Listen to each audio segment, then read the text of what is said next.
नमस्ते प्रणाम सब केहू के स्वागत करत तानी अपना यूट्यूब चैनल में। रउआ सभी गाना सुनी, पवन भैया के गाना बा बेटा के घरे कब अइबू ए माई। हमरा उम्मीद बा कि हम अच्छा से गावे के कोशिश करीले और रउआ सबके भी अच्छा लागी।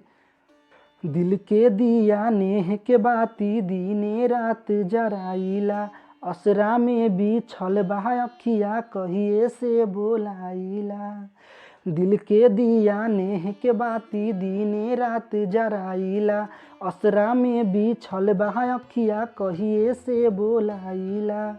कबुले सरधा पुरइबू ए माई, बेटा के घरे कब अइबू ए माई। बेटा के घरे कब अइबू ए माई, बेटा के घरे कब अइबू ए माई। दिल के दिया नेह के बाती दीने रात जराइला, असरा में बिछल बा अखिया कहिए से बोलाइला। कबुले सरधा पुरइबू ए माई, बेटा के घरे कब अइबू ए माई। बेटा के घरे कब अइबू ए माई, बेटा के घरे कब अइबू ए माई। नइखे औकात बाकी दिल में बालल सा, ए माई धैले बानी मनसा के कलसा। नइखे औकात बाकी दिल में बालल सा, ए माई धैले बानी मनसा के कलसा। नइखे सहारा बानी बेचारा कैसे होई गुजारा हो, न जाने हम कबले पाइब दुखवा से छुटकारा हो। ऊ दिन कबले देखइबू ए माई, बेटा के घरे कब अइबू ए माई। बेटा के घरे कब अइबू ए माई, बेटा के घरे कब अइबू ए माई। और जी हमार जे न सुनबू मतारी, तब हम रोए जाइब के करा दुआरी।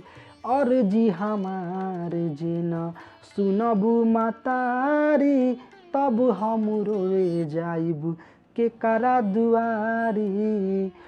करुणा के तू सागर हऊ, ममता के भंडार हो, एह बेटा के अर्जी माई सुन एको बार हो। दुखवा के साया कब हटइबू ए माई, बेटा के घरे कब अइबू ए माई। बेटा के घरे कब अइबू ए माई, बेटा के घरे कब अइबू ए माई। और जी हमार जे न सुनबू मतारी, तब हम रोए जाइब के करा दुआरी। और जी हमार जे न सुनबू मतारी, तब हम रोए जाइब के करा दुआरी।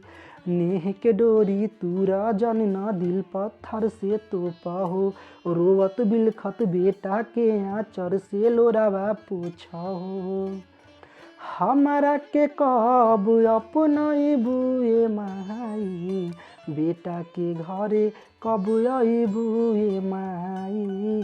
बेटा के घरे कब अइबू ए माई, बेटा के घरे कब अइबू ए माई। दिल के दिया नेह के बाती दीने रात जराइला, असरा में बिछल बा अखिया कहिए से बोलाइला।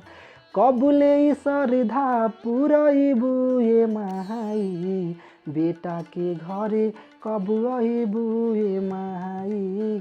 बेटा के घरे कब अइबू ए माई, बेटा के घरे कब अइबू ए माई।